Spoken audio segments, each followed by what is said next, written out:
Hello everyone, in this video I'm going to show you how to see notifications for a specific app on your iPhone. So if you notice that a notification is missing for a specific app, or you don't receive notification from a specific app on your device, here is a quick guide on how to get it done. So the first thing you have to do is open up your settings, then scroll down and tap on notification, then scroll all the way down to access this particular application that you don't receive notification on.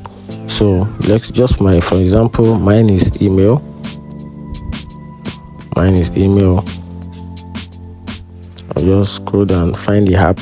So I'll tap on my email, then I'll make sure the notification is turned on for this particular app on my iPhone, and I'll put it on list to make sure that it shows on the notification bar. And that's it. If you find this video helpful, like and follow for more. Thank you.